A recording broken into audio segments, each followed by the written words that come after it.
April 19th, 2024. It is one day before the Bitcoin merge, and accordingly, everyone is celebrating. And what better team to host a Llama party with than the FXUSD team, I should say the ProtocolFX team that is tomorrow launching BTCUSD/XWBTC, which is quite an alphabet soup, quite a mouthful. So we have only a single letter here to unify everyone. The A team, as well as representatives from LlamaLand DAO, all welcome to be launching today live, maybe even on stream. Initially, we thought it was going to be happening on stream, but it seems like it might get delayed due to auditors, as always. But everyone, thank you so much for joining. Thanks for having us. Yeah. Thank you, guys. Appreciate you having us here. Yeah, very happy to be exciting day. So fun to have the A team in such a big capacity, or however you call it, with such a big like roster. I mean, here on Leviathan. So welcome, guys. Looking forward. Thank you. Thank you. 100%. So for those people who are not aware, maybe they just saw like they're watching on X and they happen to click on something related to Bitcoin live stream, thought a party would be fun, but they don't have any idea what is LlamaLand DAO, what is ProtocolFX, what is this various idea of like cleaving tokens into multiple tokens that are stable and volatile. Could you guys give the brief rundown of like who you are, why people should care? Sure, I'm happy to. So LlamaLand DAO makes meme coins. That's what we do here. LlamaLand DAO, no, just kidding. No, we're a DeFi. We develop DeFi protocols at LlamaLand DAO, mainly on Ethereum. I got a message that we're executing.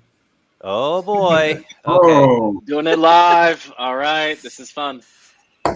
Yeah, go ahead, Kate. Let's keep going, and I'll monitor the. Yes. So LlamaLand DAO basically that escalated quickly. Boy, no kidding, right? That's exactly what you want. That's live television, folks. That's how you know this isn't pre-recorded.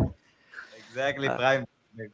Exactly. So yeah, LlamaLand DAO's curated several DeFi protocols, especially within the Curve ecosystem, with Concentrator and Clever, and also Curve-friendly FX protocol. And FX is our most recent launch that we've done in the past year, and it's you could call it a stablecoin protocol, but it also launches tokens that also sort of take away the volatility that the stablecoins absorb, and creates sort of these non-liquidating leveraged versions of like ETH and now BTC. So very exciting day today, because we will be launching one of our new stablecoin products, in addition to FXUSD, FETH, and RUSD, which is restaking tokens, which is BTCUSD.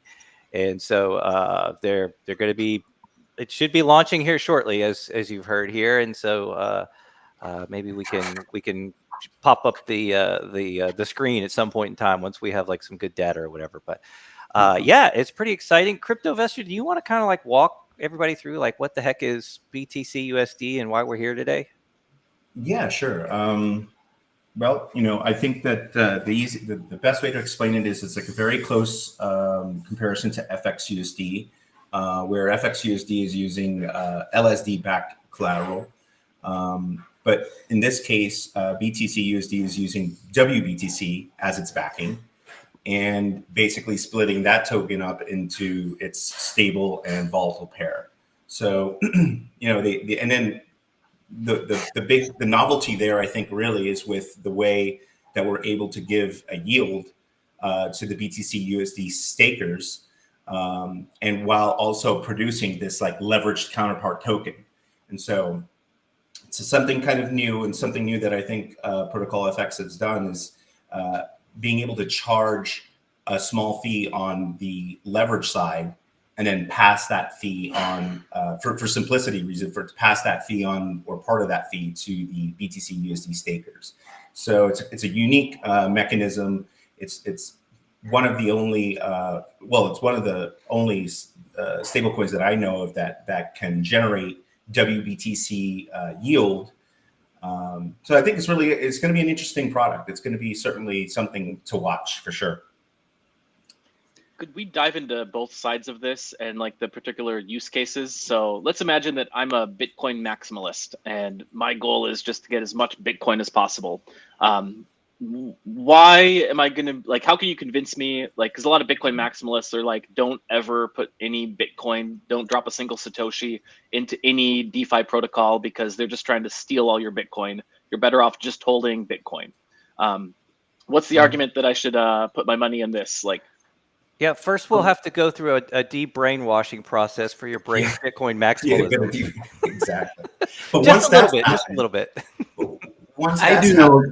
I do know a couple of Bitcoin maximalists who say they don't use any DeFi protocol, but they actually do because they want to earn more yield on their Bitcoin stash.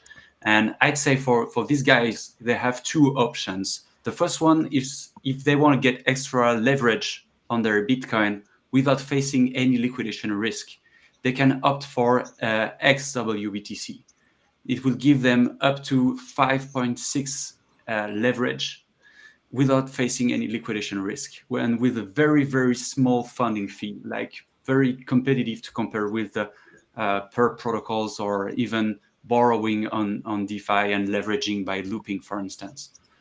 Now, is it really, can you really say no liquidation risk? Like, there's obviously risks involved in everything, but is like, where are the risks being transferred in this case in the event that there's like a 99% drop in Bitcoin price?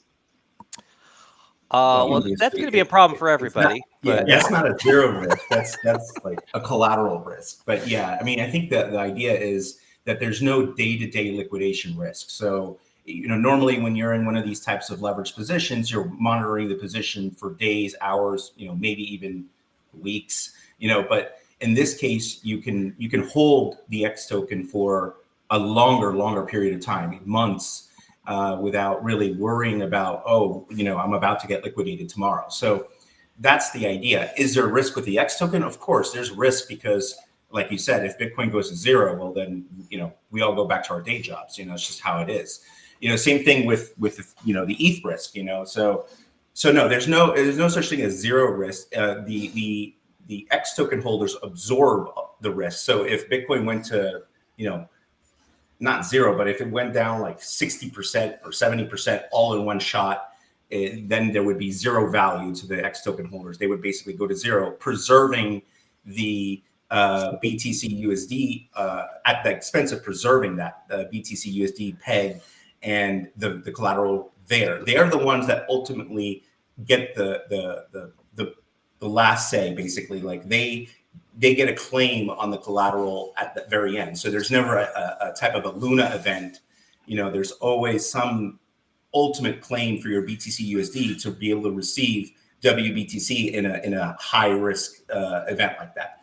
So that, I don't know if that explains it, but I think, it gives you a better general sense of the risk profile. Yeah, the protocol itself, in an event where, basically we design the protocol in such a way that it tries to protect itself in these very volatile, sort of like downward, trajectory markets. And it does that with these stability pools. And so the stability pools basically get enacted once the ratio of the reserve asset, everything that's been minted into the system, like the WBTC, gets within a certain ratio of the amount of the stable coin, the BTCUSD. And for BTCUSD, it's within 120%. So once it hits 120%, we have a lot of stability mechanisms that get enacted into the system automatically. There's no human intervention or anything like that, no multi-sigs or anything like that. And the first thing that happens is you can't mint any more of the BTC USD. Minting of the X tokens is free. And then not only that, with the stability pools, that is where under normal market conditions, folks can stake their BTC USD and basically collect that funding fee that the X token holders are paying regularly. And so as a stable coin holder, you can single-sided stake your BTC USD and collect WBTC regularly. And the yield sort of varies based on sort of the collateral ratio and how much the X token has been minted, but you can always collect that. But once things get very unstable, the F token holders have basically made an agreement by being in the stability pool that, hey, I'm happy to be redeemed back into the base reserve asset, or the X token to provide more protection to the system.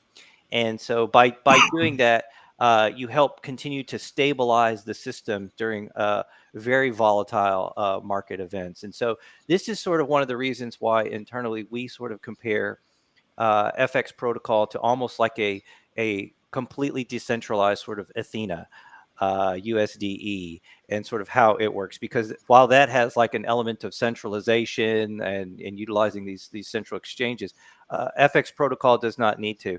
And the X tokens sort of serve the role as sort of the futures perp that the Athena utilizes. But because everything's on chain, we have these stability pools and everything like that. It's a much more robust system without any sort of the issues that you see with Athena.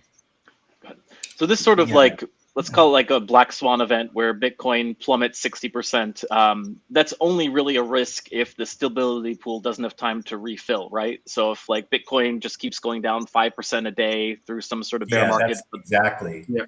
Exactly. It's not just normal volatility. Like it can absorb that type of shock, like, normal, drops like that. But when it has to be some kind of systemic, event to create, something where, the X token holders lose all of its value, so it's really a very, very low. I think the numbers when FX was first created, I think if you look at the white paper, they look back at, especially as they look back at Ethereum's price, and that's a lot more riskier than even Bitcoin. And I think the risk was like 0.01% of something like that happening. So it's a very, very low risk. That risk is the risk of triggering the stability mode. So putting the stability pool into action. Then if they act correctly, it just rebalance the protocol. It rebalances, correct. Yeah. Correct. Yeah, it would have to be an event it's not just that prolonged bear market. It would have to be something that would be ultimately existentially systemic to basically cryptocurrency in general. Right. Exactly.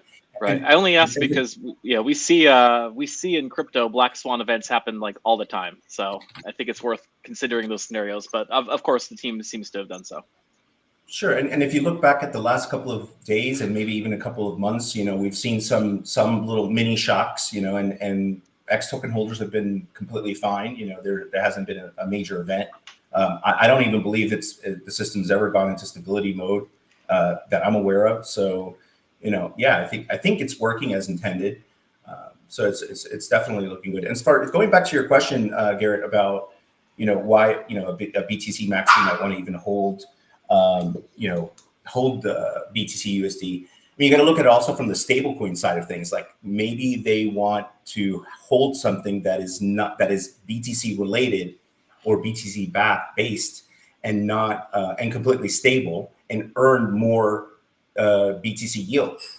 So let's say someone wanted to exit. Say Bitcoin reached $100,000 and there was time for them to exit and they want to remain stable.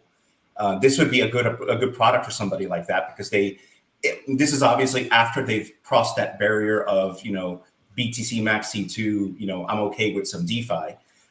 Then they definitely are getting yield that's based on Bitcoin. So something else to consider.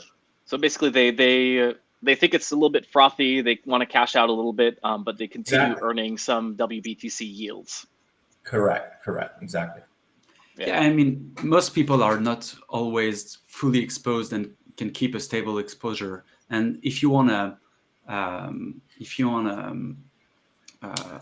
be able to catch some BTC on the way with your and farm some BTC with your stable exposure, then the stability pool is the best place to go. And if you think of it the right way, if in case of such an event we've told before, like the market going down very suddenly and the stability mode being triggered, if you're in the stability pool, what you're able to do is basically to catch a dip on Bitcoin, because it will redeem your stablecoin for either wrap Bitcoin or even X Bitcoin, so leverage Bitcoins, and you will catch a dip on either Bitcoin or a leverage Bitcoin at maximum leverage. So most of the time when there's a very sudden market move like that, it will most of the time bounce back, and you will be able to catch the dip before it bounces. So for most, I think that's a pretty decent stable strategy.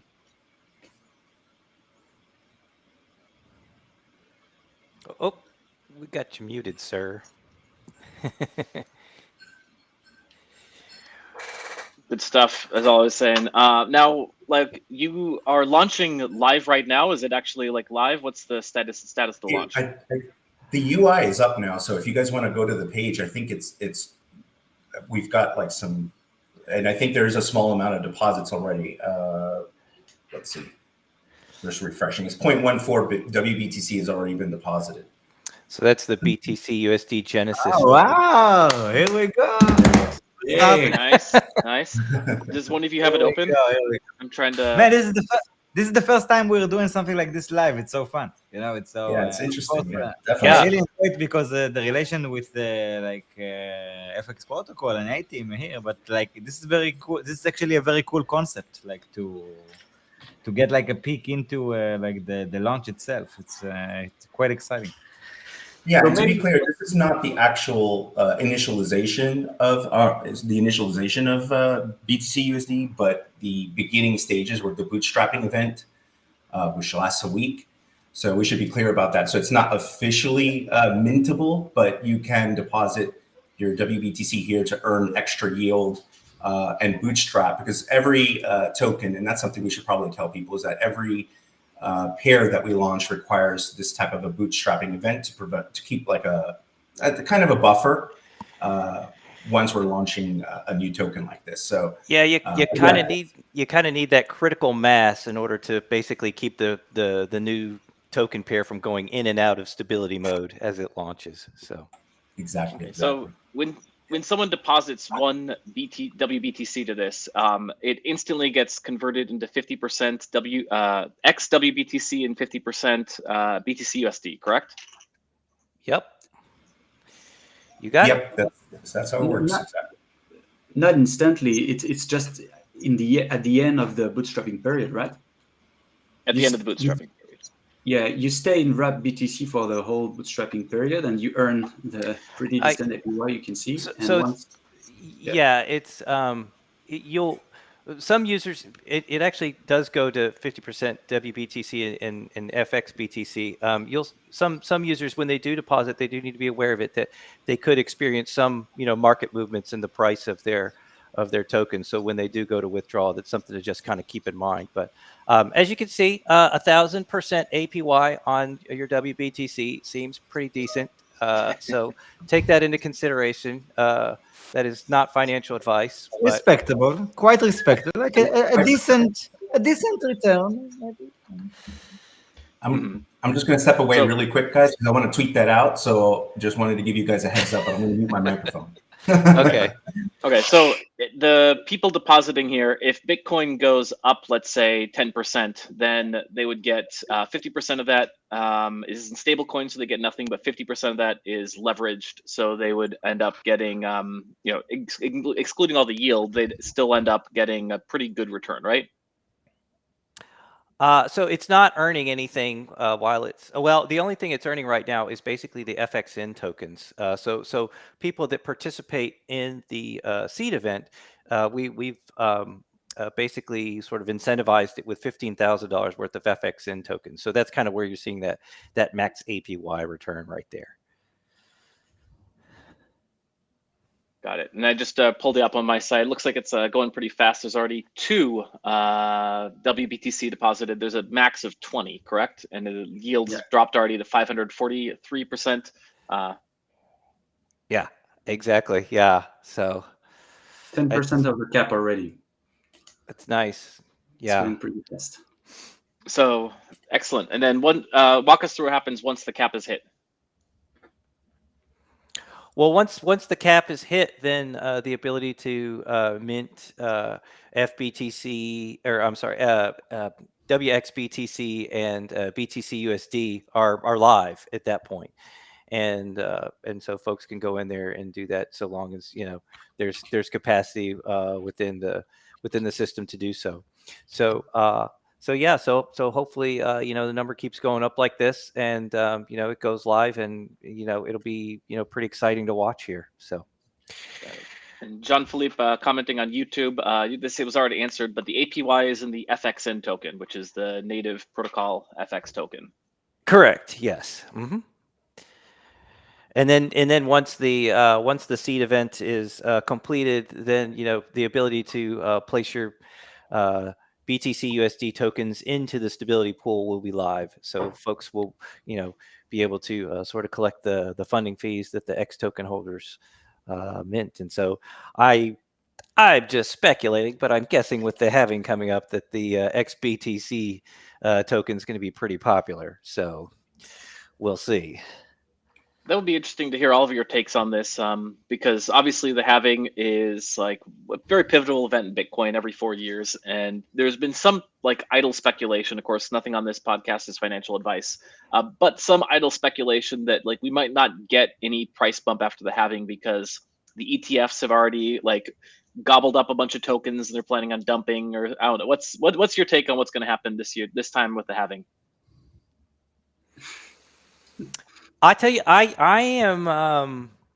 I have no idea. I think the ETFs are not going to be dumping anything. I think those guys buy and they just buy for forever. I don't think that the institutional folks are as degen as the rest of us. Wow. What's that? Yeah, that's 22 BTC. Oh, What? Well, the seed event. Welcome to the Well, that's conclusion of our over. seed event. It was fun. Luckily, we did it live. Thank you, I might everyone, as for well stop tuning clicking in. because I was. That was quick. Thank you for the show, guys. Really enjoyed All it. right, great party, Have a good guys. Friday. We'll see you next time. Good. By the way, Bring this up on the screen here. It's 22.22 Bitcoin, and we're not even at 22.22 seconds on the stream. Vault's closed. Good job. It's over. And that's Okay, so now initialization starts. Okay. Yeah, that was fun. Honestly, that was fun. We should do it again sometime. Well, this is kind of been par for the course with sort of us launching our products at FX, and this is just kind of speaks to sort of like the adoption level and sort of the product market fit that we have for these things. We've been pretty careful in terms of like determining what to launch and what the market's ready to absorb, and I think this sort of speaks to folks are looking forward to having Bitcoin backed by Bitcoin, and so I think it speaks to that, and also having the leverage token as well. So really exciting. Glad to see it. It's a big relief. So there you go. Woo. Now, what happens in terms of raising the caps? How does the protocol decide when and how to raise the caps? Is this like a protocol of like a multi-sig controls it, FXN holders control it, Charlene herself controls it? Like, what's going on? It's definitely not Charlene. Yeah, no, we do we watch the caps, and usually we do watch it very carefully, and so we always kind of want to make sure there's capacity, but it's just the multi-sig that will that can increase the caps for now. As the protocol sort of like matures and whatnot, the main goal with every Aladdin product over time is to basically make it completely decentralized and really truly immutable protocol. And so FX just has to go through that growth process as well, and it kind of needs a little bit of babysitting in the time being. But yeah, it's mostly just a multi-sig.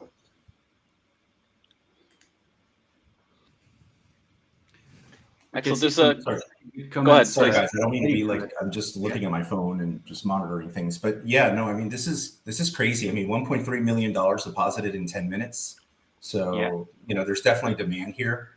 Am I the only one seeing coincidence when you leaving saying you're going to tweet something and then exactly. I got this. Yeah. Was it someone on the stream? It's like the Wizard of Oz, I'm like right behind the curtains, like Yeah. No, I'm shocked just like you guys are. Superman disappearing. So there's a question from Robo Odin in the comments who is asking, I'm bringing that on screen here. Do you have any hints on who the first LP pairs will be, or any partnerships interested on the BTC side?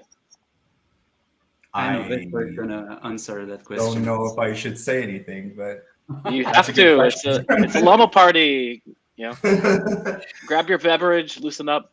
Yeah. Robo Odin's Leak right alpha. on point. You know? Yeah.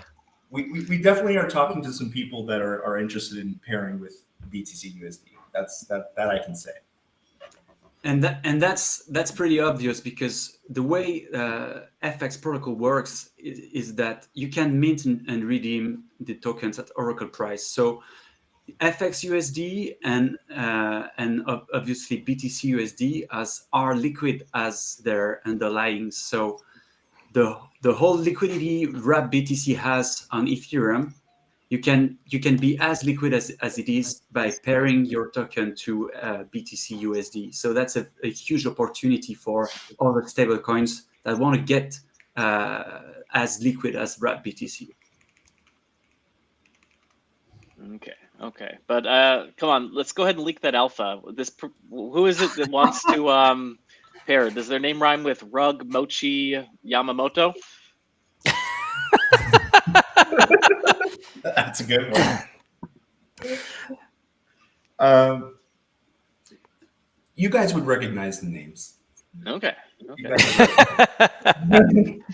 That's the first time I see you not saying alpha crypto. It's just too much. It's just too strong. Right. It's one where I can't do it. You know, it's I want to do it. Believe me. Man, the season's over. Come on, like we seeded it. Come on. All right. I guess we'll just have to we'll just have to table that for another day. Yeah. Let's move on to like more like I guess serious topic. Were you all following the back and forth this morning with Rosengarten ETH on X? Goes by Alice Rosengarten. Just looking through the FFX protocol audit report and raising some concerns that there might be some technical debt accumulating within the protocol. I saw some comments back and forth from Stark on that, who had also pointed out that on like some previous calls had also warned that things were moving maybe a bit fast. What's your take on all this? I'll try and bring up the tweet here while you guys are talking. Yeah, I think that the tweet may be a little too alarming, and there's nothing the team is not aware of, and there has been some decision made to make a kind of risk, and it's already handled, waiting for a more sustainable solution. So I think there's nothing to worry about right now. Yeah, and Alice also shared another tweet later to say she might have been a little quickly premature. Yeah. Yeah, I mean, you know, I obviously it was really early in the morning here for me, so I couldn't. I mean, I saw some of the comments, and there's definitely, you know, we understand some of those comments, but I think there might be a little bit of a misunderstanding of the way the protocol works and what needs to be accomplished from a. And I'm just saying this at a very high level because I haven't had a chance to really dive in, but from the difference between spot price and, you know, the TWAP and what you know, how we're using the TWAP price. That's like, I think the really the heart of the matter. And what needs to be understood is that the TWAP price is being used because it's sort of a way of preventing, you know, the crazy ARB opportunities and ARB bots and that sort of thing. So it's a very unique design. And so I think even Trail of Bits is not very familiar with something like this. I mean, they're not used to seeing a TWAP price being used versus a spot price. So I think there's some miscommunication. If we were to do things exactly the way Trail of Bits wanted us to, my understanding is that, you know, the whole protocol would be ARB'd out. So, you know, I think there needs to be a little bit of more context to the actual report. But we're watching all of it, and, you know, we're monitoring things very closely. That's my take as far as what I understand in the 1 hour I've been able to like look at, you know, the tweets and stuff. Yeah, let me just kind of say this, that, you know, one of the things that we really value in Aladdin DAO and FX in general is security and transparency. And I think that, you know, why we did this audit in the first place was just so that we would get more eyeballs looking at the code base and, seeing what's there, where the I's are dotted and where the T's need to be crossed. And of course, having other folks as well look at it. I think it's, who is it? Linus Torvalds that said that, every bug is shallow if you have enough eyeballs look at it. And so this is, fantastic.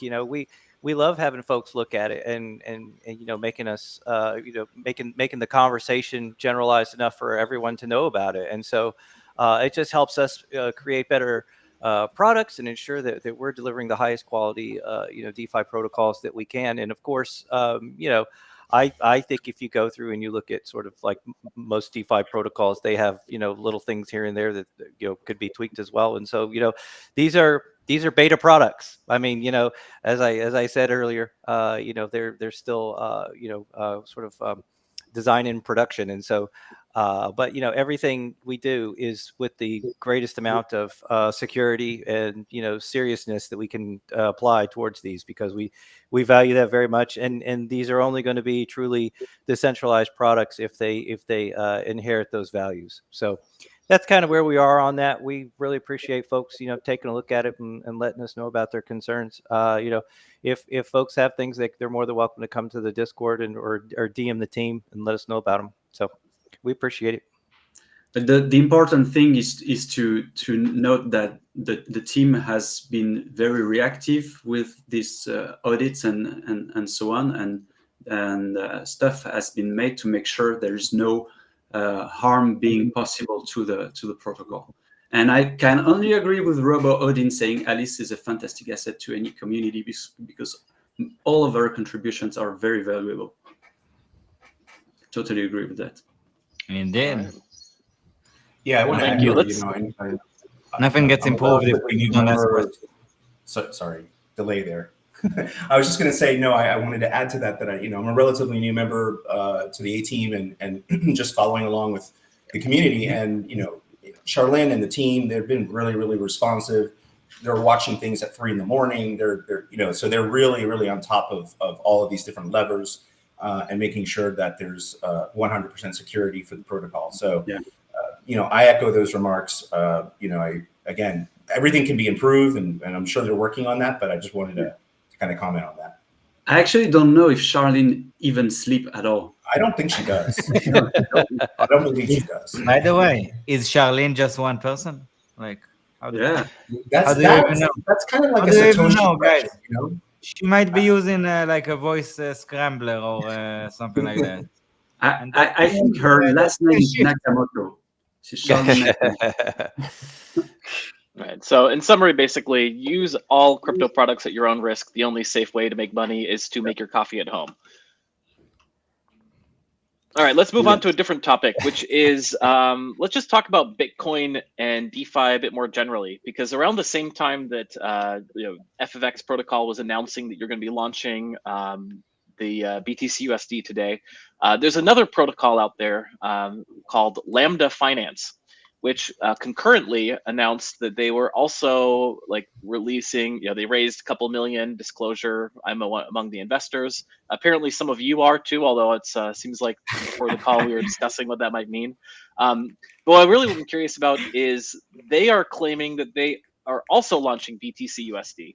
So is this going to be like there can be only one Highlander type battle where you're going to be competing to get this launched and claim the right to BTCUSD, or is the collision going to possibly get in people's concerns? They have this video they already made with BTCUSD, so of course they can't change it, but your token's live, so who's going to win here?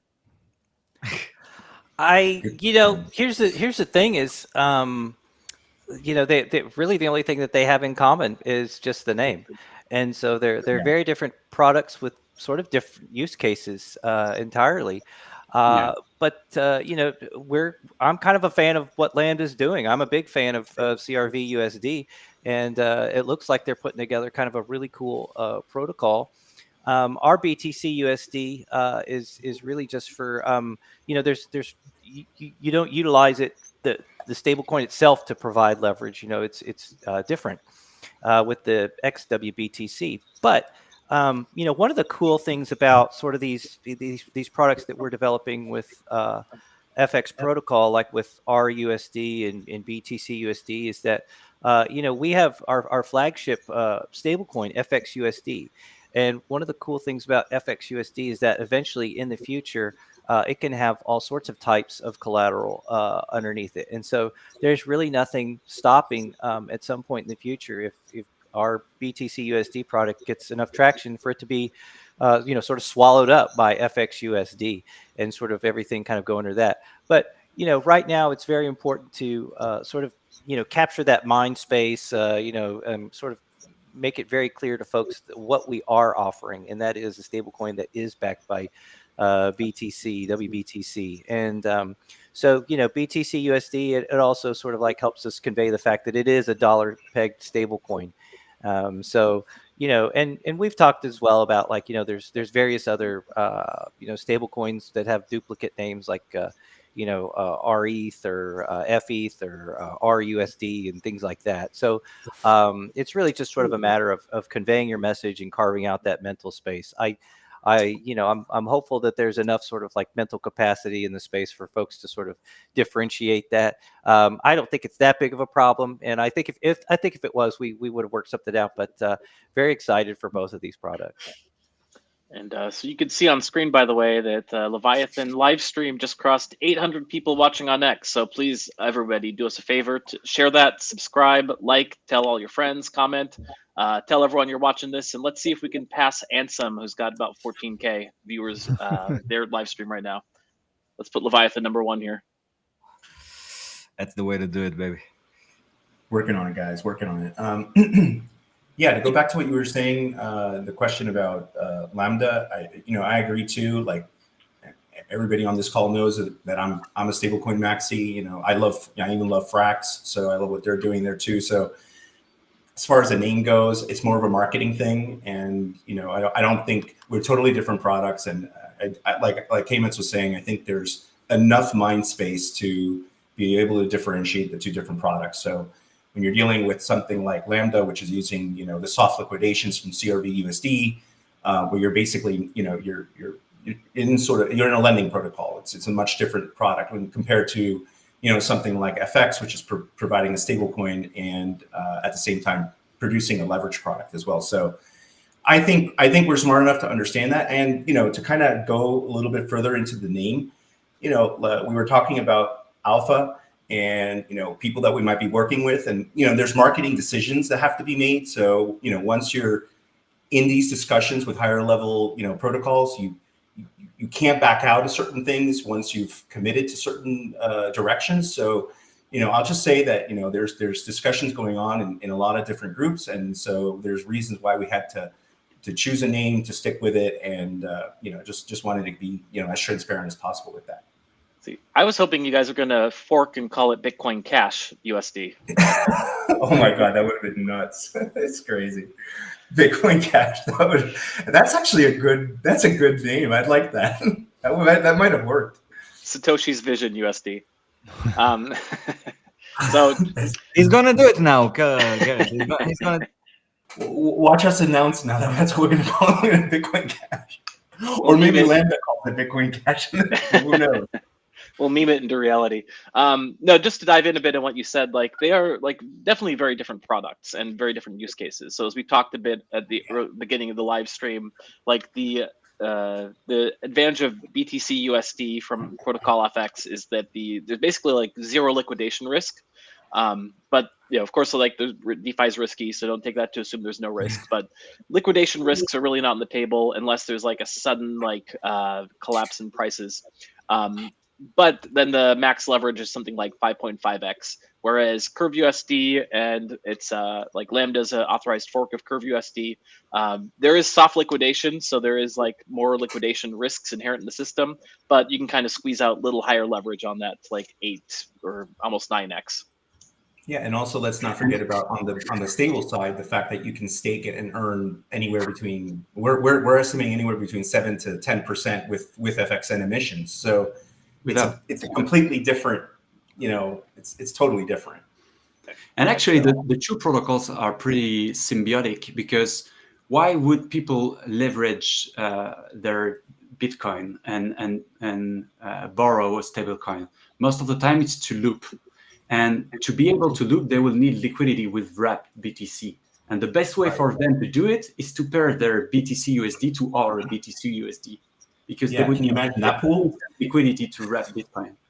So we can actually work together. And they're obviously an awesome team because they found a very good name for their stablecoin. We could call that. I can see it. We could call that pool the Sailor Squared pool on Curve. There is no second best. There is no second best. That's right. All right. While we're on the subject of Curve USD, can we talk about something that happened like a lifetime ago, aka last week, which is on Arbitrum on Curve USD's LlamaLand. There was a FXN market that was launched, and there's some like really interesting action that happened. Oh wait, I have the wrong screen up here. Basically, because there's like wasn't quite enough arbitrators on Arbitrum, there was insufficient ARB activity to be able to keep up with price movements.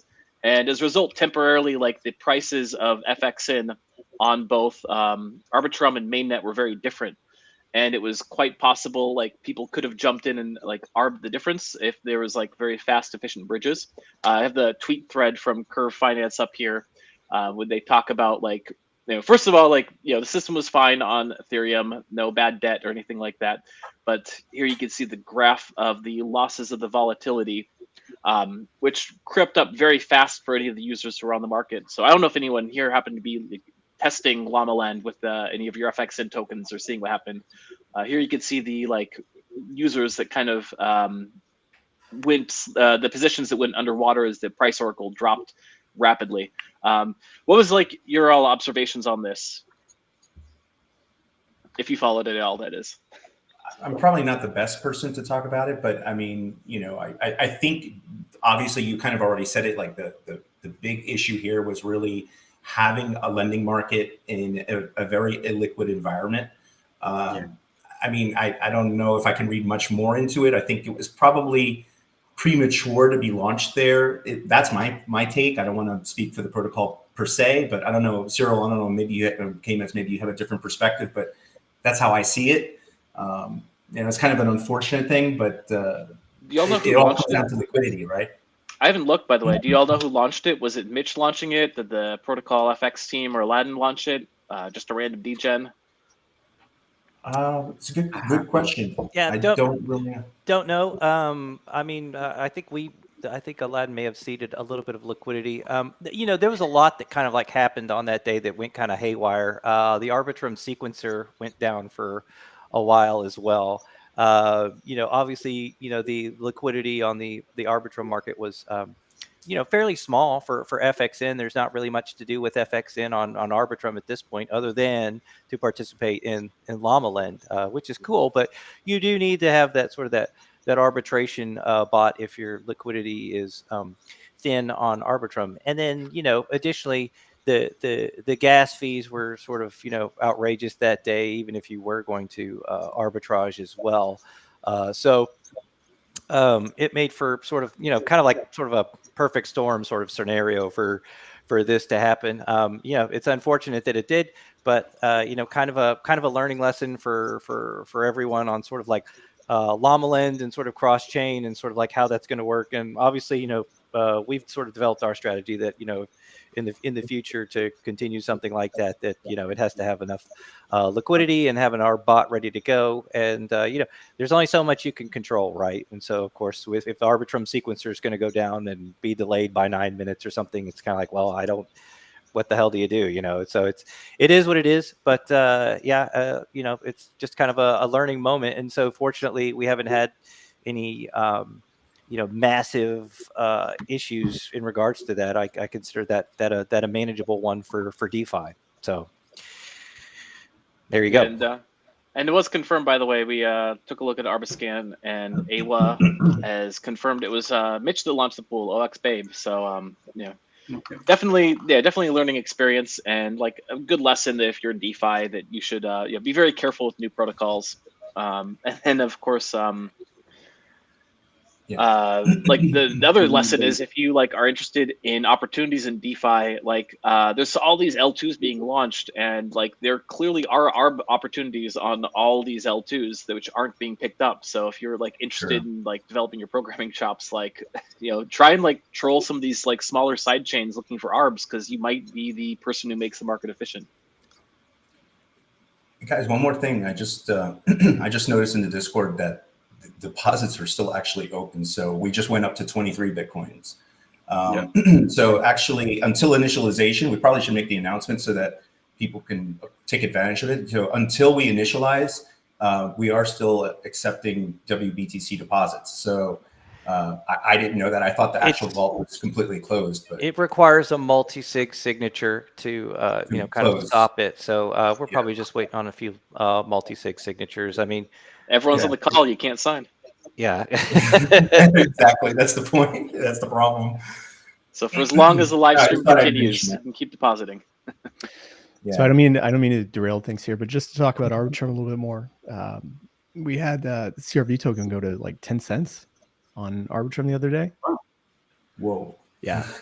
That's crazy. Yeah. Yeah, that was the same time, right? The sequencers were down. Yeah, I mean, there was just huge dislocation there. Somebody either got liquidated or had to dump, and it went. Yeah, at the same time, you had a week where you had $1.1 million in fees. So it's just I think I saw Garrett's article. It's just such a dichotomy, right? You're going up on fees, and the price is just not following. But at some point, people are going to have to buy the token to stake it to earn those fees. So logic dictates that things have to move in that direction at some point. Well, the fees that you would get from staking or locking Curve, like, or if you're using one of the wrappers from that, they are like distributed incrementally over the course of a year. So one of the things that I mentioned in that article is like, I think that people's time frames are so short that even if you're earning $1 over a year, like if you could earn that same dollar in a week by betting on a meme coin, like that's where the market is right now. Like people's time horizons in this space are so short. If you're not making money next week, like no one cares about the yield over a year or 4 years or anything like that. Exactly. Yeah. People are definitely the attention span is so short that it's really hard to keep people engaged. That's for sure. And, but I think at some point, like I said, things like that, like a 10-cent CRV is just going to, it's just illogical. What's the APR on that? If you end up buying it 10 cents, it just becomes crazy. So, just my perspective. We'll see who stands in a couple of years between meme coins and serious. Exactly. We'll see if Pepe is still around. Yeah, exactly. And speaking of fees, that could be a good time to raise to awareness the fees generated by FX protocol this week. It's just amazing. Like, how much did we generate already? Like, was it like 60? Well, it's rolled over a little bit, but this week we're going to see 65 or 64 ETH, is it? Yeah, something like that. So that's 75% distributed to token lockers. It's 7 times what it was the previous week.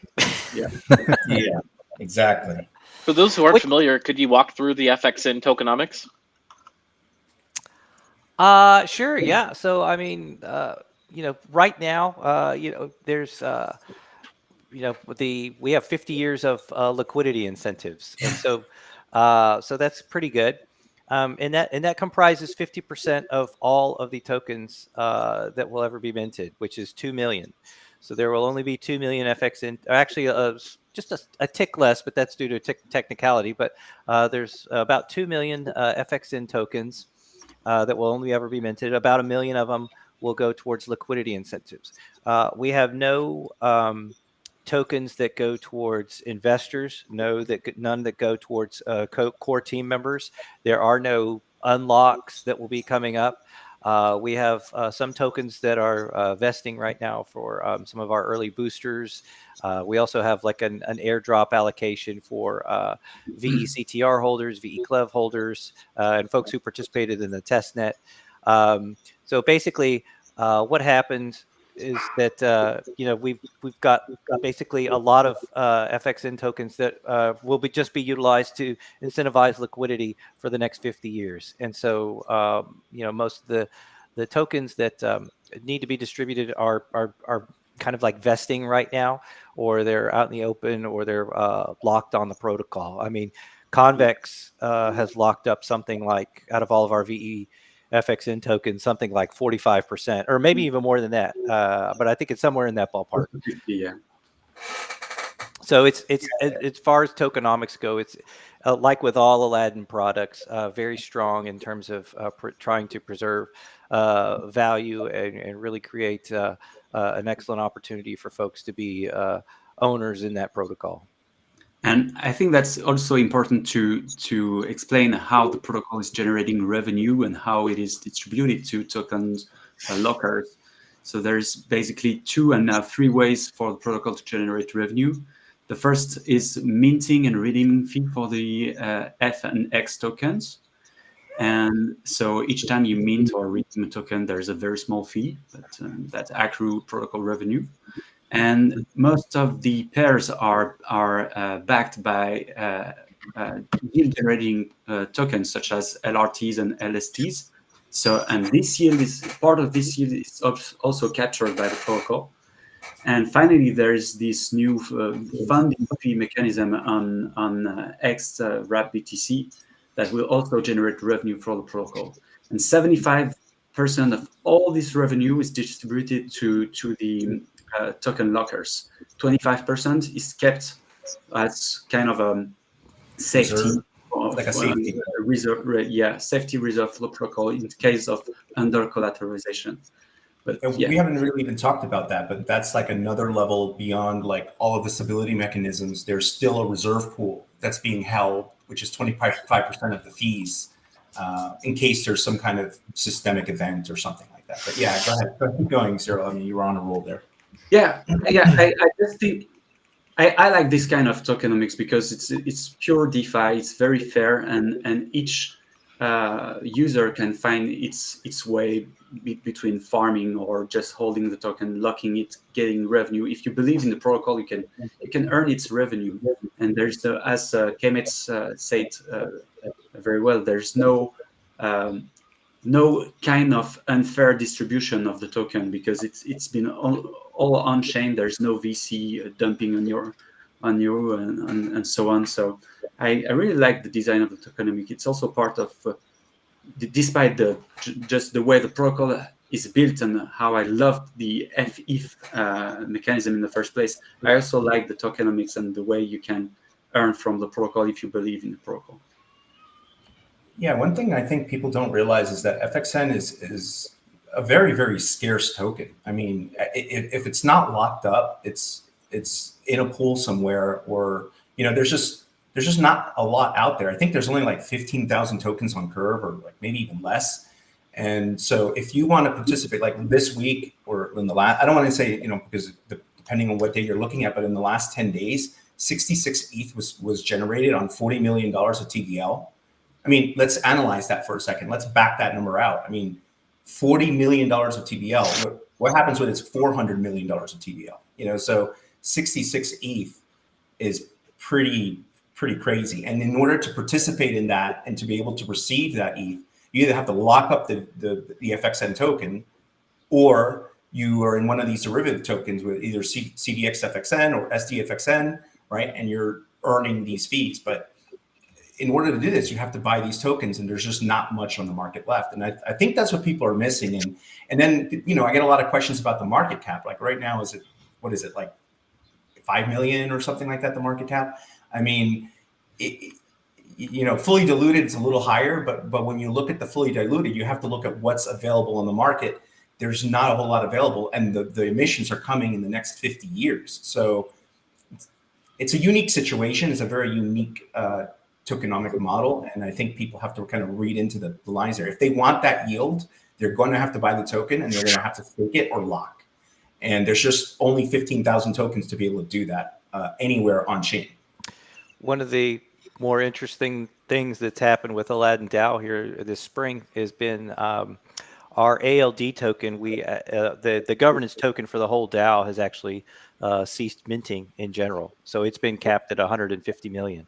And so for folks that maybe look at FXN or the entire Aladdin ecosystem and are like, I want to have some exposure to that, the 30% of all of the tokens that were basically created for the tokenomics in general go towards the DAO. So the DAO has 30% of all of the tokens that will ever be minted. They are max locked forever.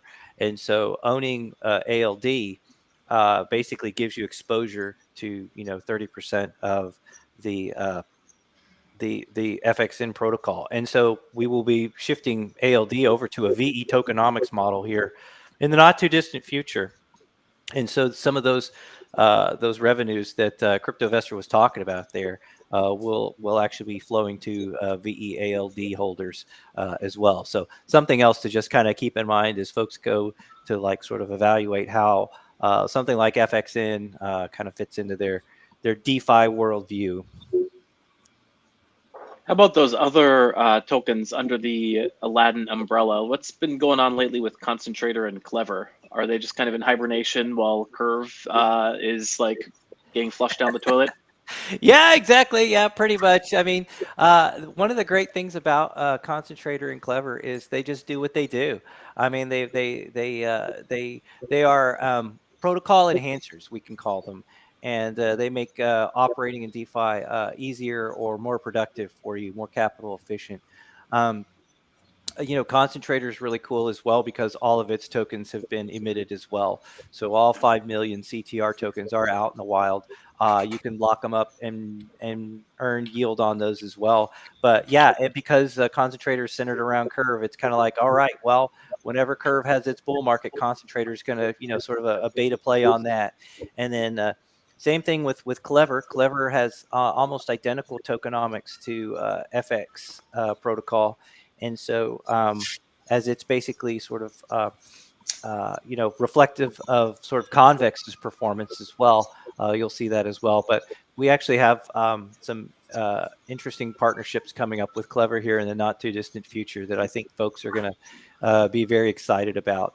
So if you've ever had sort of a desire to kind of like look at Clever and learn more about it, I think there's going to be some interesting opportunities here in the near future. But yeah, I mean, those protocols, they're just kind of they're just doing what they're doing. So it's going to be very exciting to see how the Aladdin ecosystem performs once we get a real deal bull market for the Curve ecosystem and for FX. I mean, you're like half giving us alpha there. Could you tell us about the Clever partnerships or no? I can tell you that you will. Oh gosh, what's the best way to put this? Give them something, Cayman. It's just give them something. I'm thinking. It's just like the IR.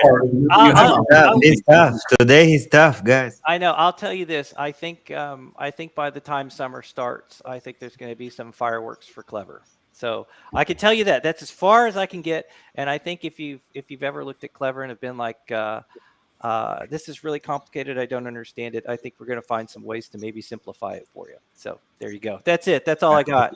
That's a good way to put it. Another thing I could say is that it's definitely DAO focused. And so, there's definitely DAO interest. And that's really, really important because it's a very, very powerful product, once you combine it with other derivatives. All right. So got some questions rolling in. What's funny about this is there's 4 people watching on YouTube. One of the questions comes from YouTube. We're closing in on 1,000 over on X though. Wow. So if those 4 people can switch over from YouTube to X, we'll be 4 closer. That's it. But on like X, liquidity, like fragmented liquidity.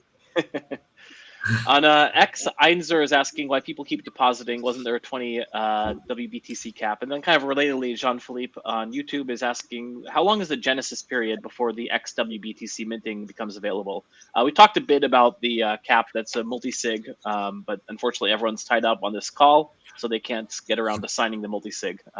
But any updates on timings or anything like that? Should be pretty soon here. Yeah, I think okay, there's two questions here. The Genesis event is 7 days. So you can stay in for 7 days to earn that FXN reward. But the X token minting will happen today as soon as we initialize and, BTCUSD can actually be minted. So when BTC is minted, BTCUSD is minted, then XWBTC will be able to be minted as well. So that will happen today. That's my understanding. All right. So before the Genesis event runs for 7 days. So anybody who's depositing in there will be in there, can be in there for 7 days and earn the full $15,000 worth of FXN rewards. So the answer is people will be able to get their leveraged XWBTC before the halving. 100%. That's going to happen. Correct. And that's probably important to remind the people who participated into the Genesis event that during these 7 days, their exposure can be different from the one they had when they entered, because they're split 50-50 between BTCUSD and XBTC. So if they want to stay, they have to be aware of that. Got it. So as I've been following kind of Bitcoin, dollarization, DeFi on Ethereum, I also was looking into Threshold is also launching a Bitcoin-backed stablecoin. I'm curious where you see this fitting into the landscape. Do you think that this is kind of like DeFi 2.0 for Bitcoin on Ethereum? That's an interesting thought. I think that's happening. I think you're going to see a lot more BTC versions, derivatives, whatever you want to call it. I think TBTC is very interesting. We've talked internally about creating a pair specifically for TBTC.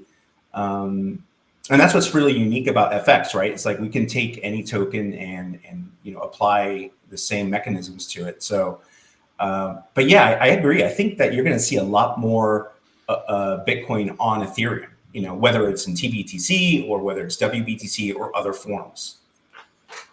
And what I like from TBTC's approach and what they're doing is it's way more decentralized as any form of Bitcoin we've seen before on Ethereum. So I'm really bullish on what they're doing, and the way I see their I don't recall THUSD token. It's pretty much the same way I see the other BTCUSD. I mean, that's very symbiotic with what we're doing, and they're probably want a pair with BTCUSD as well, because it's very interesting for them to get that liquidity. So I can't speak for them. I don't know at all if they will, but I think there's good things to build together, either by building a pair with just as CryptoVesta said, or even just pairing the stables together. And we should probably note, there's differences in mechanisms, and there's also differences in collateral and backing. So, in TBTC's side, it's obviously more decentralized, and I think a Bitcoin maxi might prefer a product that is more decentralized. So, again, that's what makes DeFi incredible, right? Is that you have a lot of different options. And then, of course, if we ended up doing something with TBTC, it would have different mechanisms to it, right? So it wouldn't have the loan component. It would be more of, it's very similar to our other pairs. So, it depends on really what you're looking for as a BTC holder, right? You might want a huge amount of liquidity and you prefer to be in WBTC, or you might prefer to be much more decentralized and be in a much more niche product. So it just depends on what you're looking for. So I think you're going to see an explosion of different types of Bitcoin derivatives on chain. There's sort of an irony here, right? Because initially Bitcoin's promise was it was going to replace the dollar, and now instead it's transmogrifying or becoming in some way the dollar through DeFi. Yeah, that's actually a really interesting sort of thing that we've observed with FETH is that our FETH product, we developed that one as sort of a, in response to sort of USDC depegging, right? Back in March of last year with the Silicon Valley Bank going under and whatnot. And for us, that we were just interested in basically just preserving the value that we had, within the DAO treasury.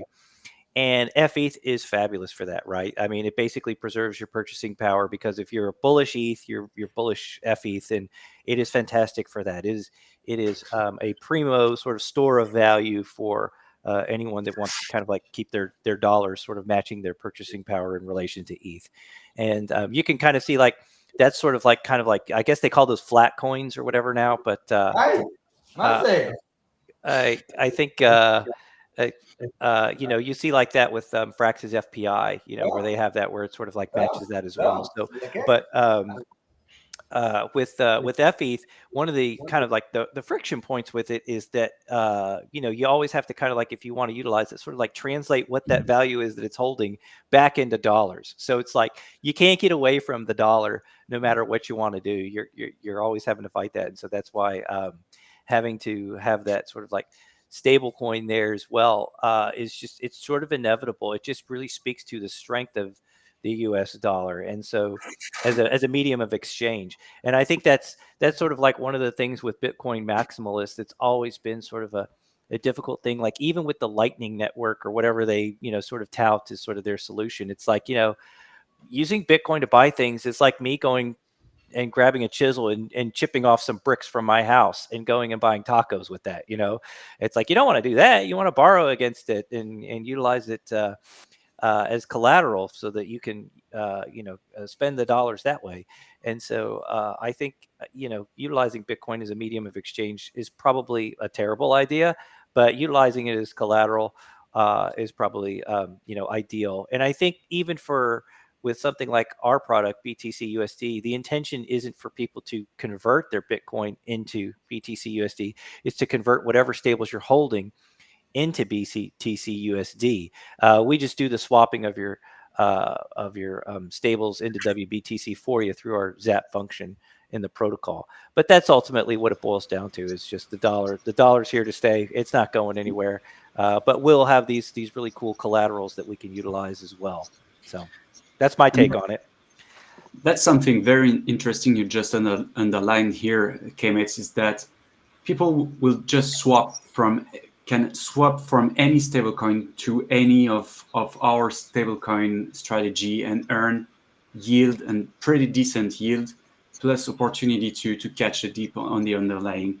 But in the back end, what's happening is that the protocol will buy the underlying. So that's very interesting, especially for the other strategies we have, especially with LSTs and LRTs, because they can attract stable liquidity while growing their TVL by working with FX protocol. For instance, our stablecoin RUSD is the only opportunity on the market to farm eigenlayer points with leverage and Renzo points or even ETHFI points with leverage without facing market volatility. You can just swap from any stable to RUSD, stake it in a stability pool, and earn multiple points while contributing to the underlying project's TVL. So that's another way of seeing FX protocol, which I find very interesting. I'm curious, since you were talking a bit about Lightning Network and Bitcoin, DeFi happening there, like what is your take on the current state of like DeFi on Bitcoin as opposed to DeFi where people wrap their Bitcoin onto Ethereum? That's a good question. I'm so out of the loop on that. I mean, I'll give you my take. I've been in the space for almost 10 years. I've seen, I've seen the Lightning Network being promoted from its very early days, and I still, to this day, don't know anybody that's really used it. And so for me unless something completely changed, but for me, for something to significantly change on the Bitcoin network and to get all of the miners on the same page, and be able to make radical changes to Bitcoin to allow some type of EVM, unless there's some way for it to float on top of Bitcoin without it, needing some kind of major change or structural change to Bitcoin, I don't see it happening from a miner's perspective. So yes, there's all these other things happening, I think, floating on top of Bitcoin, but I don't know if it's really possible based on my experience, my prior experience. But that could change. Like software is malleable, right? Things can change. But if Lightning is any kind of indicator, I don't think it's going to happen. What I think is more probable is what we're already seeing, right? Bitcoin is mined and it's taken to different chains. You have Bitcoin that's being mined like in the form, and then it's being wrapped into WBTC, and it's now on the Ethereum network. And it's going to find its way to Arbitrum and Fractal and all these different L2s, right? So I see Bitcoin like gold. You mine Bitcoin, you mine gold at a gold mine, and then you produce it, right? Jewelry and all these different things that we need for society, you produce them in different parts of the world and different areas of the economy, right? So I see it like Bitcoin's going to be mined the way it always has been, and it's going to be transmuted into different chains over, in DeFi and used. And the Ethereum rails will probably be used for the payment rails and everything we're seeing right now with PYUSD and all of the different stable coins. So from my perspective, that's kind of how I'm seeing it. I don't think EVMs, unless something can be radically changed, I don't see it happening. But that's my perspective. I don't know how others feel. So I'll push back a little bit on that because I agree with a lot of your points. And I'm an Ethereum maxi, started Bitcoin maxi, but eventually I bridged my Bitcoin to Ethereum and kind of never looked back. Right. So I'm among this crowd that is like, okay, yeah, Ethereum's way better. But if you actually look at the kind of Bitcoin that's been wrapped into Ethereum, because WBTC is the largest, we're talking about less than 1% of the total Bitcoin supply so far has found its way onto Ethereum. So there's still a large portion of people that are just keeping this as Bitcoin. So I guess this is an open question to everyone. What do you make of the flippening? Because I'm so far down the Ethereum rabbit hole, it seems like it's obvious it should have happened by now. Bitcoin's still number one as we approach the halving. No one has yet to displace Bitcoin, and it's kind of use case of being this slow, clunky thing that no one wants to transact because it's so slow and painful to do so. Seems to be the winning formula as far as cryptocurrency goes. Yeah, it's hard to argue with that. I mean, I think the discrepancy kind of lies in sort of we're all so close to the action that it's kind of hard to separate yourself and kind of see it from sort of a normie's eyes or even like a traditional finance eyes. And that is, should the flippening have happened by now? I don't know. I mean, we've only had DeFi apps for a few years now. And which is really sort of accentuated Ethereum's use case. So I guess it remains to be seen.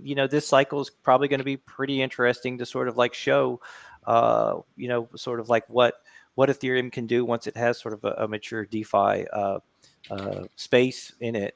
And then, of course, like you said, DeFi is actually going to be having some, I guess you call them L2s being built on, somewhere around it or within its orbit that can allow for that. So it'll be interesting to see. I mean, I think the one thing that Bitcoin has going for it is, for the past, is it 15 years? 15 years, it's worked pretty great, in terms of, what it does. And it's stupidly simple. And Ethereum, to its credit, has worked well but the main thing is it's I guess the messaging for Ethereum is much more complicated than it is for Bitcoin, and so I think that definitely sort of works to its detriment a little bit. But who knows? I mean, the ideal situation is that nobody ever really has to worry about this stuff. Ideally, right?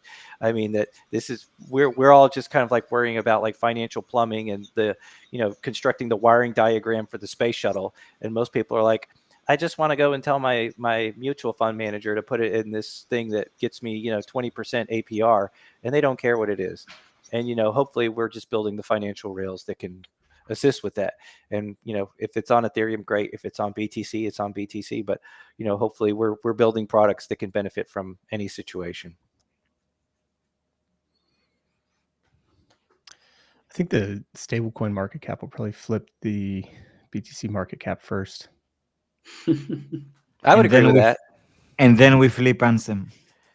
Yeah, the Ansem flippening is the one we need, folks. We're up to 1,000 viewers on our live X stream, but we're going to need to go 66.6 times that. So everyone share, like, and pop into the Ansem live stream and tell them that there's a much better live stream with much more handsome professional hosts. Release an X live stream so you can get free leverage on your Start viewers. fighting each other. So at one point, does FFX protocol plan to onboard Squid as the capability of combining it into a stablecoin and a volatile Squid pair? Well, as long as there's yeah. a- Ta-da-da-dum. I mean, leverage Squid sounds awesome. I'm all Yeah, for it, man. that's- It's up that's got a good only. ring to it. I don't want any Yield stable bearing. Squid. Yield bearing squid. There you go. Yield bearing squid. That's crazy. Yeah. As long as there's liquidity, it can be done. Yeah. All right, we'll have to have our No, people there's no- talk to your people, see what we can make happen. Yeah, we could definitely work that out. Definitely cool. Lots of possibilities. Guys, I would like to Kevkep, if you don't have anything specific you want to ask, now I do want to bring up like the Bitcoin halving, maybe a few words, guys. Like, what do you think about the Bitcoin, the upcoming Bitcoin halving, and what are we going to see this year in your My opinion? take is that the Bitcoin halving has always been sort of an uneventful event. Like I've been through two of them already, and it just seems like the day of is kind of like nothing happens and sort of like irrelevant, and then things start picking up a few months after. So I would say check back in 6 months, because I would think that there's going to be some major price action, at least if history repeat or rhymes. That's my take. But it is obviously a big economic shift, right? I mean, the one big point is if you look at all of the ETFs and what they're accumulating, I think it's something like 10 times the amount of minted Bitcoin in any given day. So, after today's halving, it'll be 20 times that, if demand just remains exactly the same. And if it goes up, it's going to even be further. So my inclination is to think we might see a little dip, which is, I think, what we always see right after the halving. And then we're going to probably move forward. And I've said it before on other streams, I don't see how it doesn't go to at least $120,000 to $150,000, based on where we are right now. I don't think most people would have even thought we would be here, at the halving at, $60,000+. I don't think people were expecting that. Nice. I like this. So let's get everyone on record. So CryptoVestor says that having slight dip, but 6 months much higher. What do other people here in the stream think? We can revisit this next time you all come on and see how we did. It depends on what part of the cycle we're in. Mm-hmm. So, So Sam with a non-answer. I'm pretty I think the halving is what's it going to affect, right? All these companies are still going to be running all their mining machines. Price is a pure function of demand, and I think it's already priced in for the halving, and if we have large scale demand that takes us higher, then that'll be it. If not, then we'll probably be at the same price. So 6 months from now, I think if Bitcoin's at I think it'll be slightly above where we are now, like 20 to 30%. Good. Cyril? I think that. Sorry, go ahead. Oh, go ahead. DeFi advisor, please.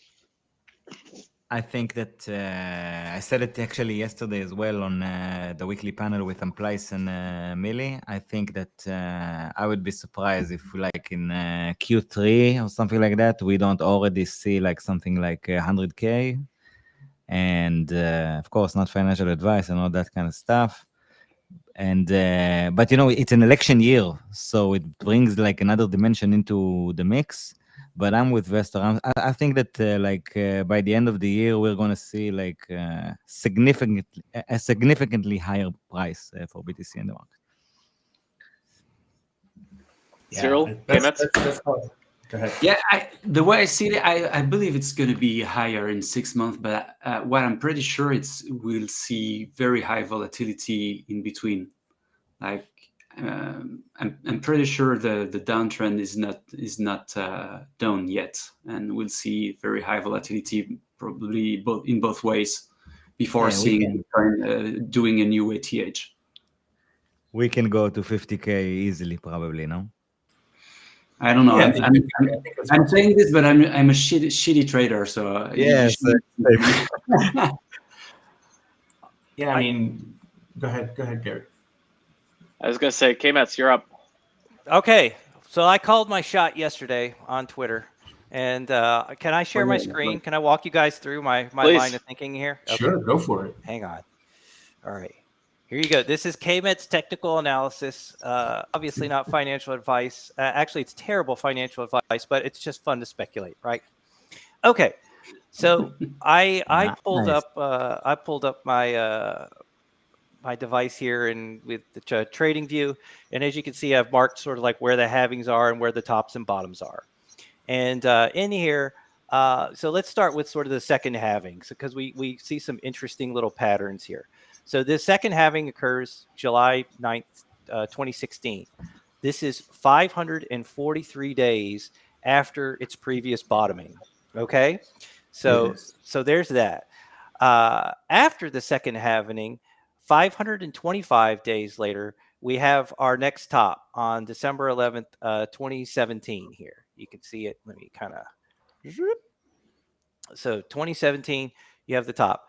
Almost a year later, you have the bottoming in December 2018. Okay, so you had 525, 543, and then 364. So like a little over 1,000 days, and then a year.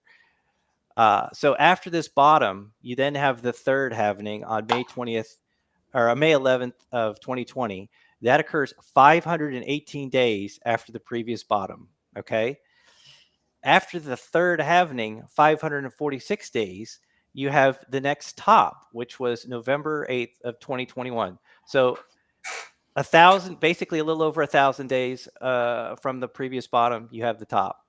And then again, we have 378 days, so just a little over a year from the top to the bottom. After this bottom, 511 days get you exactly to the fourth halving, which is where we are now. So that if patterns and liquidity cycles and the Bitcoin halving are to be this predictable, I'm calling my shot now. 540 days roughly. So mid-October of next year is where we're going to have it. In the anticipated top that I'm calling for, and I've been using like Fibonacci retracements and whatnot, I'm calling 187,000. So 187,000 October 11th, 2025. That's what I'm putting it at. Don't take it to the bank. But I mean, it's math, it's science. Who can argue with this? It is. It's absolutely, yes. It's K-Met's math. It's K-Met's science. You take that for what it's worth. There you go. So Excellent. it was interesting. It's interesting when you start looking at those numbers and you start seeing those patterns, and you're like, this is really quite bizarre. It does model itself so quickly, especially over such differing interest rate cycles, liquidity cycles, global, macro. You then start kind of getting to the point where you're like, does macro even matter for any of this? I don't even know. So there you go. Excellent. I think it follows that cycle of, generally speaking, about a year and change after the halving is kind of where that peak time is to sell. Or again, not financial advice, just saying like that sort of marks the top. And so I think, you kind of illustrated it there. So yeah. So I'm the only one who doesn't. I'll put myself on record too. This weekend is when the halving is occurring. There's no ETF inflows on weekends, so I think we'll see it go down this weekend. But I think over 100K before the end of the year. Yeah. Wow, that's a good one. I agree. 100K before the end of the year is certainly possible. I mean, we're certainly left leaning, right? I mean, we hit an all-time high before the halving, so. Everybody was talking $30,000.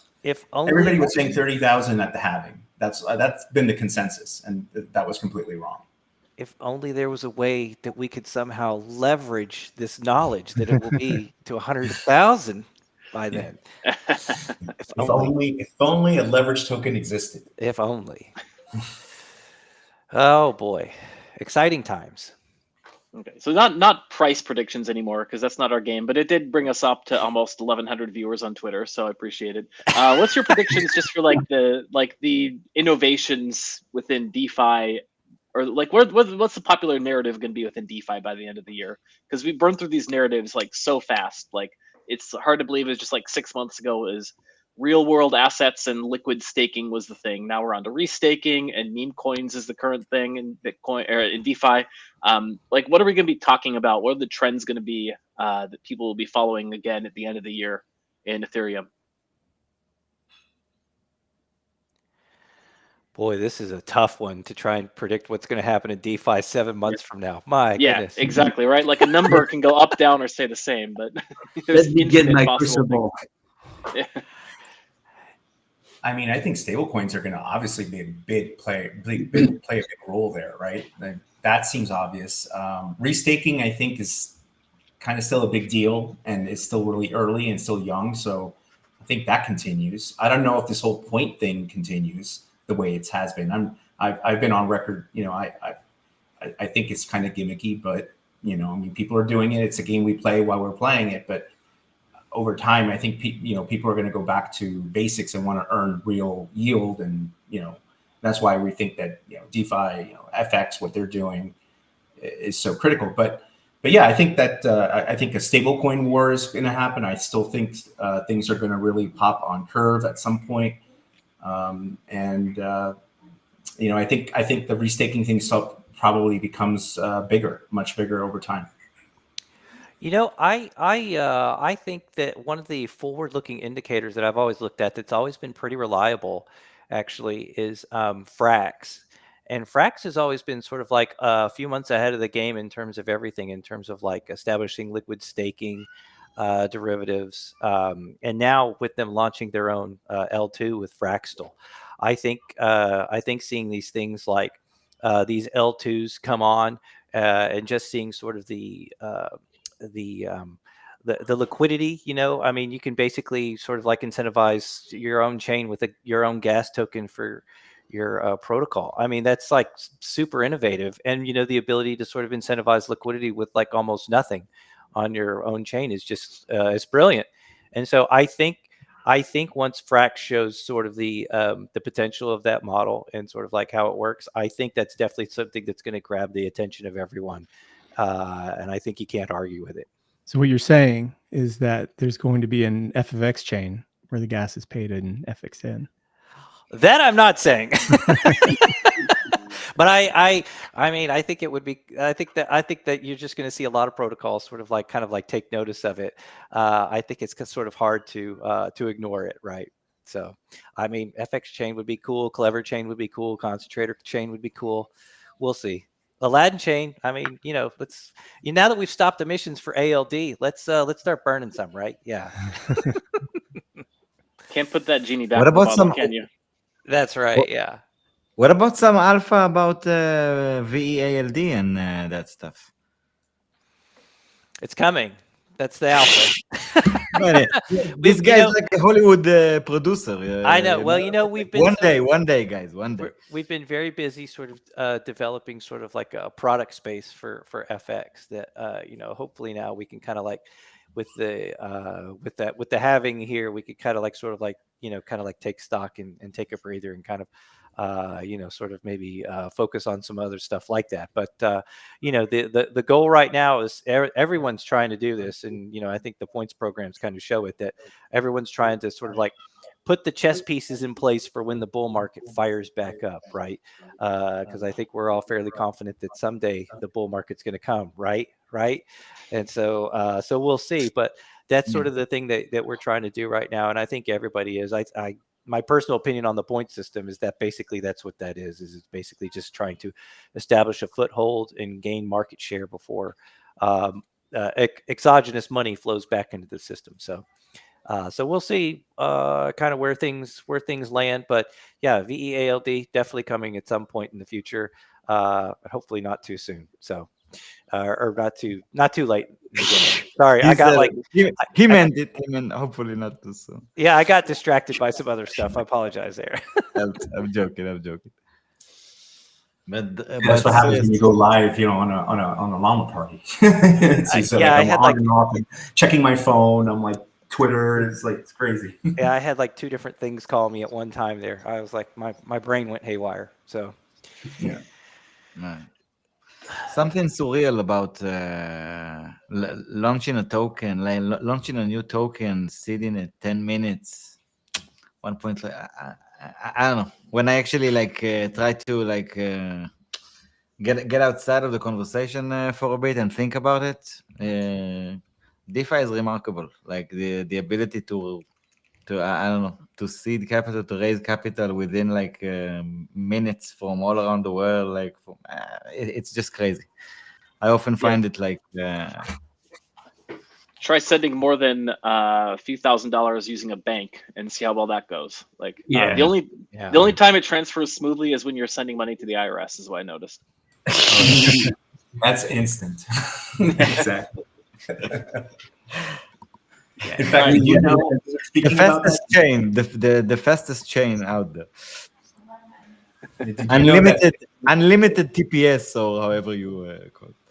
Did you guys know that if you mail the check to the IRS, they actually have a way to scan it right at the UPS, right at the post office, to be able to send directly? It's crazy. Their systems are nuts. So yeah, that's why when you send them a check, it's like they can clear it so quickly, and even if it goes to the traditional mail, it's insane. But yeah, you're right, Garrett. The IRS has a hold on that. But DeFi is making its way. I mean, look at what we've been able to do in just 10 minutes. We've been able to raise, $1.3 million, and that's pretty impressive. I mean, that's not easy to do. So it's insane. All right, friends, I think there's a pretty good place to wrap up on. Before we bounce, is there any kind of final thoughts you want to get out there, things you want to plug, people you want to say hi to, anything like that? Everyone I want to say hi to is on this call or on the comments. So, hey, everybody. But no, I think, we'll be initializing the BTCUSD system in general here shortly. So just keep your eyes posted on FX Protocol for that.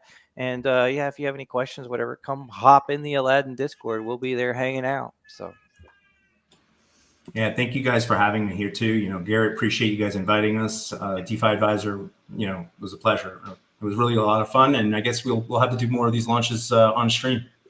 Yeah, it was actually a great idea. It was really fun, and I'm really glad it went so well and so impressive. And much respect to everyone in the Aladdin DAO, the team, community. You guys with the A-team try to be really. It's very fun also to experience this as someone who's both on the A-team and on Leviathan. In a very unique position on this one, so I'm really enjoying it on some other aspects, I guess. And really, thanks for coming, guys. Good luck to everyone. Have a great weekend. By the way, guys, you want to maybe give some call to actions about addresses for Squid and pods.media and that stuff? Yeah, of course. We may have to concede that Ansem's, who's closing on 100,000, might have bested us. But the 1,000 people who followed and watched through the stream, of course, you're eligible to get some Leviathan Squid tokens. So in order to do so, make sure to follow us on all of our channels. We are on X at Leviathan News. We are on Telegram. Within the Telegram, we occasionally post link to the Squid Cave. When you pop in the Squid Cave, you can get a little bit more information, a little bit more alpha. Follow us on Spotify, on Mint this episode on Pods. Is that the right? Do I have that right, Sam? Pods.media, is it? Yes, sir. And there's actually 100,000 Squid points going out to Pods Minners. So yeah, good month to do so. Other Just than hit that, 24 Bitcoin, guys. Ooh, oh yeah. Nice. Yep. Keep moving. Amazing. Better get that MSIG signed. Initializing soon. It's the Leviathan bump you're getting. That's right. Absolutely. 100%. And of course, by the way, Sam and Garrett, thanks for another great Llama party. Really, the best show in town. Really Honestly, the best show in town. It's all Big G. Thank Well, you. we host Llama parties every Friday, and then we host live streams pretty much every other day of the week. So make sure to follow us on YouTube, on X, and we'll catch you all next tide. Take care, all. Thank you. All right. Bye, folks. Have a Bye. great weekend. Thank you very much.